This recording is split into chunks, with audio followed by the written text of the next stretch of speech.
بہت بڑے ایک علمی شخصیت ہیں اور مذہبی اسکالر ہیں، قرآن سنت لوگوں کو سکھاتے ہیں، ان کی اکیڈمی کا نام بھی ہے قرآن و سنت اکیڈمی، اور ان کا علمی مقام ہے ہمارے ہاں، تو کیوں آپ ان کے خلاف ویڈیوز بناتے رہتے ہیں؟ آپ کے نزدیک کیا ان کا علمی مقام ہے؟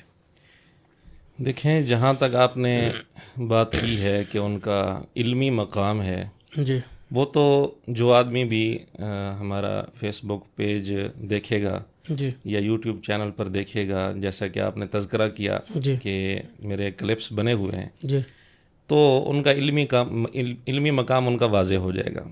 ٹھیک ہے، میں اس کی چند ایک مثالیں آپ کے سامنے رکھ دیتا ہوں جی کہ ان کا علمی مقام کیا ہے۔ پہلی بات تو یہ ہے کہ عربی عبارت یہ چند سطریں بھی نہیں پڑھ سکتے۔ یہ میں نے کئی سال ان کو سنا ہے، ٹھیک ہے، اور یہ میں تجربے کی بنیاد پر یہ بات کر رہا ہوں، چونکہ اس کو بہت زیادہ سنا ہے۔ جی چند سطریں عربی عبارت کی بغیر اعراب کے لکھ کر دے دی جائیں، وہ بھی یہ نہیں پڑھ سکتے، بلکہ اگر اعراب لگا کر بھی چند سطریں عربی عبارت کی ان کو دے دی جائیں، وہ بھی صحیح طریقے سے نہیں پڑھ سکیں گے۔ تو اس سے آپ اندازہ کر سکتے ہیں کہ علمی مقام ان کا کس حد تک ہے۔ ہاں، چند اردو کتب پڑھ کر اور ان میں سے چند موضوعات کی تیاری کر کے اور اس میں پھر بعض چیزوں کو غلط رنگ دے کر اپنے انداز میں اعتماد کے ساتھ بیان کر دینا، یہ ایک الگ چیز ہے۔ جی علمی مقام ایک الگ چیز ہے۔ جی انہوں نے اپنے آپ کو مشہور کیا ہوا ہے علمی کتابی کے نام سے، صحیح، اور ہر کوئی اس کو علمی کتابی کے نام سے جانتا ہے۔ جی اس کے جتنے شاگرد ہیں وہ بھی اپنے آپ کو علمی کتابی کہلاتے ہیں۔ جی آپ حیران ہوں گے کہ علمی کتابی کہلانے والے لوگ وہ ہیں جو علمی کتابی کا لفظ درست نہیں بنا سکے۔ اچھا، یعنی آپ اندازہ کریں، لیکن مولانا آپ کی بات کو میں کاٹ رہا ہوں، ان کا علم تو ہے، وہ جو بھی بات کرتے ہیں ان کی ساری باتیں قرآن اور حدیث سے ہوتی ہیں، وہ قرآن کی آیت بتلاتے ہیں، اور اگر وہ احادیث سے ہو تو وہ حدیث نمبر باقاعدہ طور پہ بتاتے ہیں۔ نہیں، ایسا بھی نہیں۔ چند ایک چیزیں ہیں جی جو نمبر بتاتے ہیں جی اور حدیثیں واقعتاً موجود ہوتی ہیں، ٹھیک ہے، لیکن اس کی آڑ میں بہت ساری باتیں وہ ایسی کرتے ہیں جو سراسر جھوٹ ہوتی ہیں، ان کا حقیقت سے کوئی تعلق نہیں ہوتا، اور یا پھر وہ روایات ایسی ہوتی ہیں جو بالکل بے بنیاد ہوتی ہیں، جن کا کوئی صحیح سند کے ساتھ، حتیٰ کہ ایسی روایات بیان کرتے ہیں کہ جن کا ضعیف سند کے ساتھ بھی کہیں کوئی حوالہ نہیں ملتا، بے بنیاد روایات لیکن وہ بیان کرتے حوالہ تو دیتے ہیں نا، وہ کتاب نمبر یہ ہے۔ ہاں، بعض یہ نہیں کہ ہر روایت کے ساتھ وہ حوالہ دیتے ہیں، ایسا نہیں ہے۔ چند روایات کا وہ حوالہ دے دیتے ہیں، جس کو انہوں نے انٹرنیشنل نمبرنگ کا ڈھونگ رچایا ہوا ہے، تو چند ایک روایات کا حوالہ دیتے ہیں، اور جن روایات کا وہ حوالہ دیتے ہیں ان کی حقیقت بھی میں آپ کو ذرا عرض کر دوں۔ ہاں بالکل، ضرور کیجیے، یہی سننا چاہ رہے ہیں ہم۔ جی بالکل۔ ایک روایت انہوں نے بیان کی مسند احمد کے حوالے سے جی کہ نبی پاک صلی اللہ علیہ وآلہ وسلم نے جی ایک سیدھا خط کھینچا اور کچھ خطوط دائیں بائیں کھینچے، اور فرمایا کہ یہ جو درمیان والا خط ہے یہ میرا راستہ ہے۔ اور یہی روایت مرزا صاحب کہتے ہیں کہ سنن ابن ماجہ کے اندر موجود ہے، اور سنن ابن ماجہ میں جب یہ روایت آتی ہے اس میں سیدھا خط، ایک تو درمیان میں سیدھا خط ہو گیا، جی اور ارد گرد 2 دائیں اور 2 بائیں طرف، یہ 4 خط آپ علیہ الصلوۃ والسلام نے دائیں طرف اور بائیں طرف کل 4 خط کھینچے۔ جی یہ روایت بیان کر کے مرزا صاحب کہتے ہیں کہ دیکھو نا، وہ کہتے ہیں کہ چاروں حق میں ہیں، یعنی اس روایت کو فٹ کیا 4 مذاہب پر۔ بلکہ سنن ابن ماجہ میں ایک روایت جو ہے نا، یہی والی حدیث، اس میں تو نبی اسلام نے 2 لکیریں دائیں کھینچی اور 2 لکیریں بائیں کھینچی، اور آپ فرمایا یہ چاروں شیطان کے راستے ہیں۔ ہائے ہائے ہائے، ایک کہتے چاروں حق میں ہیں، اور انہوں نے کہا چاروں شیطانی راستے ہیں۔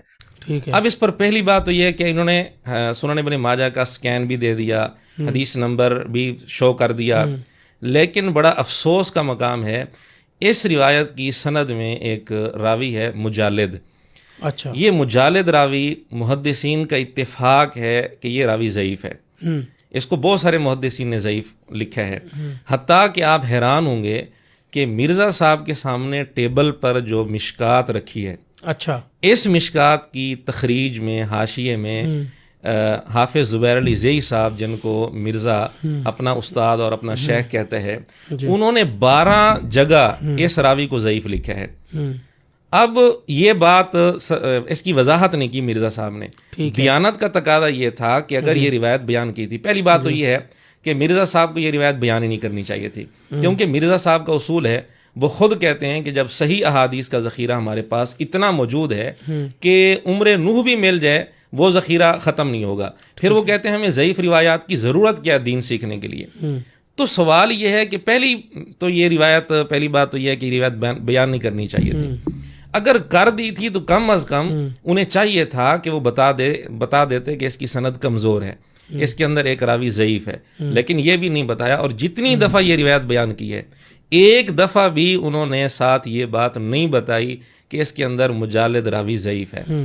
ایک تو ضعیف روایت بیان کی، پھر اس سے حیران کن بات، جہاں انہوں نے یہ روایت بیان کی ہے، سنن ابن ماجہ کا سکین جہاں لگایا ہے، اسی سنن ابن ماجہ میں تحکیم لگی ہوئی ہے حافظ زبیر علی زئی صاحب کی، جن کو مرزا اپنا استاد اور شیخ کہتے ہیں. تو اس تحکیم میں بھی حافظ زبیر علی زئی صاحب نے اس کو ضعیف لکھا اس روایت کو، لیکن جب سکین لگایا تو وہ جو ضعیف والا حصہ تھا اس کو کاٹ دیا.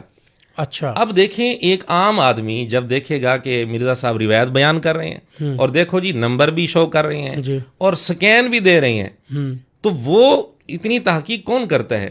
وہ دیکھے گا جی روایت موجود ہے، بالکل جی موجود ہے، اس نے اعتماد کر لینا ہے. اب اس کو اس حقیقت کا تو نہیں پتا کہ یہ روایت ضعیف ہے، اور اس کے اندر جو راوی ہے مجالد، اس کو بہت سارے محدثین نے ضعیف لکھا ہے.